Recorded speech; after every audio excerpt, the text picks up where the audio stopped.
Hello दोस्तों, स्वागत है आपका प्रियंका लर्निंग क्लासेज में। 66वीं बीपीएससी बिहार एसएससी बिहार दरोगा को ध्यान में रखते हुए केमिस्ट्री की क्लास चलाई जा रही है। इसमें एनसीईआरटी के जितने सारे क्वेश्चन 6 से लेकर 12 तक होंगे, ताकि हम लोग का कोई क्वेश्चन एग्जाम में न छूटे। तो चलिए हम लोग देखते हैं केमिस्ट्री के क्वेश्चन। आज का टॉपिक है परमाणु संरचना। इससे जो भी क्वेश्चन बनेंगे उसे देखते हैं। पहला क्वेश्चन है, पदार्थ का परमाणु सिद्धांत किसने प्रतिपादित किया था? तो ये डाल्टन ने किया था। इसका व्याख्या देखें। वर्ष 1803 में ब्रिटिश रसायन शास्त्री जॉन डाल्टन ने परमाणु सिद्धांत प्रस्तुत किया था। इस सिद्धांत के अनुसार संपूर्ण पदार्थ अत्यंत सूक्ष्म व अदृश्य कणों के निर्मित है। इन सूक्ष्म कणों को परमाणु कहते हैं। परमाणुओं को विभाजित नहीं किया जा सकता है। नेक्स्ट फैक्ट है, परमाणुओं को न तो निर्मित किया जा सकता है, न ही नष्ट किया जा सकता है। नेक्स्ट है, जितने तत्व है उतने प्रकार के परमाणु हैं। किसी एक तत्व के सभी परमाणु द्रव्यमान, आकार एवं रासायनिक गुणधर्मों की दृष्टि से समान होते हैं, परंतु भिन्न भिन्न तत्वों के परमाणु भी आकार और द्रव्यमान भिन्न भिन्न होते हैं। नेक्स्ट क्वेश्चन है, परमाणु के संगठन में शामिल मौलिक कण है। तो इसका हो जाएगा प्रोटॉन, इलेक्ट्रॉन और न्यूट्रॉन। इसकी व्याख्या देखिए। परमाणु का निर्माण करने वाले 3 मौलिक कण इलेक्ट्रॉन, प्रोटॉन और न्यूट्रॉन है। इलेक्ट्रॉन की खोज जे थॉमसन ने, प्रोटॉन की खोज रदरफोर्ड ने और न्यूट्रॉन की खोज जेम्स चैडविक ने की थी। इलेक्ट्रॉन एक आवेशित कण है और प्रोटॉन एक धन आवेशित कण है, और जबकि न्यूट्रॉन एक उदासीन और आवेश रहित कण है। इसके तीनों कण को याद करने के लिए एक फार्मूला होता है, ईटा पर नाचे। इससे हो जाएगा इलेक्ट्रॉन थॉमसन, प्रोटॉन रॉबर्टसन और न्यूट्रॉन जेम्स चैडविक। इस ये फार्मूला से याद हो जाएगा। नेक्स्ट हम लोग देखते हैं, ऐसी परमाणु जिसमें प्रोटॉनों की संख्या समान परंतु न्यूट्रॉनों की संख्या भिन्न भिन्न रहती है कहलाते हैं समस्थानिक, कहलाते हैं आइसोटोप्स। इसकी व्याख्या देखिए। वे तत्व जिनमें परमाणु संख्या समान, प्रोटॉनों की संख्या किंतु द्रव्यमान संख्या भिन्न भिन्न होती है समस्थानिक कहलाते हैं। समस्थानिकों के रासायनिक गुण समान परंतु भौतिक गुण भिन्न भिन्न होते हैं। नेक्स्ट है, कैथोड किरणों में होता है तो इसमें द्रव्यमान तथा आवेश दोनों होता है। इसकी व्याख्या देखिए। कैथोड किरणें परमाणु में पाए जाने वाले ऋणावेशित कणों अर्थात इलेक्ट्रॉन की धाराएं होती हैं। जे थॉमसन ने कैथोड किरणों की सहायता से परमाणु में इलेक्ट्रॉन की खोज की। इलेक्ट्रॉन द्रव्यमान युक्त आवेशित कण है, अतः कैथोड किरणों में द्रव्यमान अथवा आवेश दोनों होते हैं।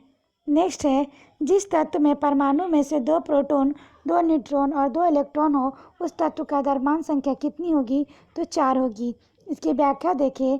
किसी तत्व की द्रव्यमान संख्या परमाणु भार उसके नाभिक में उपस्थित प्रोटॉन और न्यूट्रॉनों की संख्या के योग के बराबर होती है, इसलिए दिए गए तत्व की द्रव्यमान संख्या 4 होगी। इसका फार्मूला होता है द्रव्यमान संख्या बराबर प्रोटॉनों की संख्या प्लस न्यूट्रॉनों की संख्या। नेक्स्ट है, निम्नलिखित में से किसने न्यूट्रॉन अनुपस्थित होता है? तो हाइड्रोजन में। इसकी व्याख्या देखें। हाइड्रोजन के परमाणु में 1 इलेक्ट्रॉन 1 प्रोटॉन होता है, परंतु न्यूट्रॉन अनुपस्थित होता है। हाइड्रोजन के परमाणु का आकार सबसे छोटा होता है। नेक्स्ट है, निम्नलिखित में से कौन एक आवेश रहित कण है? तो ये न्यूट्रॉन है। इसकी व्याख्या देखें। न्यूट्रॉन ऐसा कण है जो आवेश रहित या उदासीन होता है, जबकि इलेक्ट्रॉन ऋणावेशित तथा प्रोटॉन धन आवेशित कण होता है। न्यूट्रॉन प्रोटॉन के साथ परमाणु के नाभिक में पाया जाता है। नेक्स्ट है, परमाणु के संदर्भ में निम्नलिखित युग्मों पर विचार कीजिए। पहला, संयोजकता संयोजन शक्ति। दूसरा, परमाणु क्रमांक प्रोटॉन और न्यूट्रॉनों की कुल संख्या का योग। तीसरा, परमाणु द्रव्यमान प्रोटॉनों की संख्या। तो इसका आंसर होगा केवल पहला सही होगा। इसका हम लोग व्याख्या देखें। किसी तत्व का परमाणु उसी तत्व के परमाणु अथवा किसी अन्य तत्व के परमाणु के साथ बंध बनाने की प्रक्रिया में कुछ इलेक्ट्रॉन ग्रहण करता है, त्यागता है या साझा करता है। इलेक्ट्रॉन की यह संख्या उस तत्व की संयोजकता वैलेंसी कहलाती है। किसी भी परमाणु के नाभिक में उपस्थित प्रोटॉनों की कुल संख्या को परमाणु संख्या एटॉमिक नंबर कहते हैं। किसी तत्व का परमाणु द्रव्यमान वह संख्या है जो दर्शाती है कि उस तत्व के एक परमाणु द्रव्यमान कार्बन 12 के एक परमाणु के द्रव्यमान के 1/12वें भाग के से कितने गुना भारी है।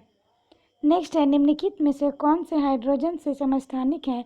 तो ये हो जाएगा प्रोटॉन, रेडियम, ड्यूटेरियम, ट्राइटियम। तो इसका आंसर होगा प्रोटियम, ड्यूटेरियम और टाइट्रियम, यानी कि पहला, तीसरा और चौथा।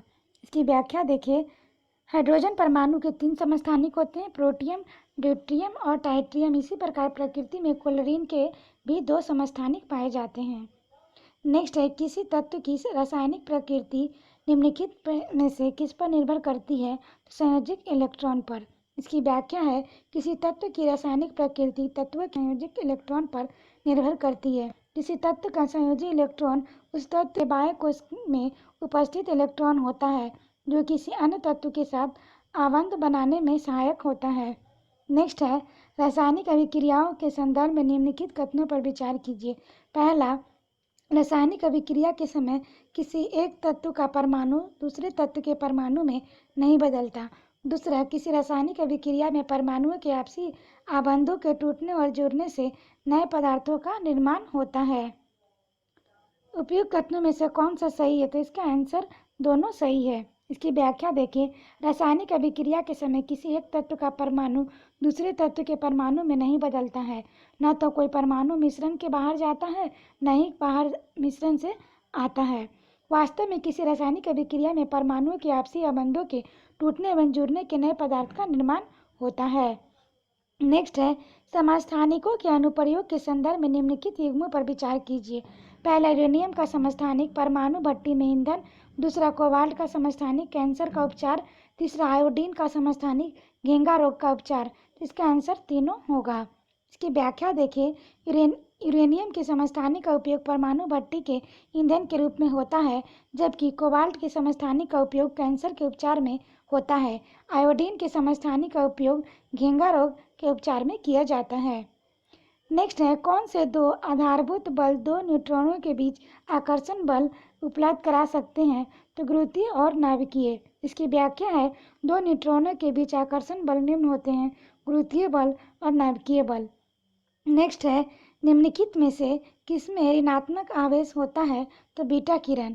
इसकी व्याख्या है, अल्फा किरण अल्फा किरणों से बनी होती है जो धनावेशित हीलियम नाभिक होते हैं। बीटा किरण ऋणावेशित इलेक्ट्रॉनों से बनी होती है। गामा किरण अनावेशित होती है। गामा किरण विद्युत चुंबकीय तरंगे की होती है। आशा करते हैं आप लोग को यह वीडियो काफ़ी पसंद आया होगा। और आज के लिए इतना ही। फिर मिलते हैं नेक्स्ट टॉपिक के साथ हम लोग। Thank you.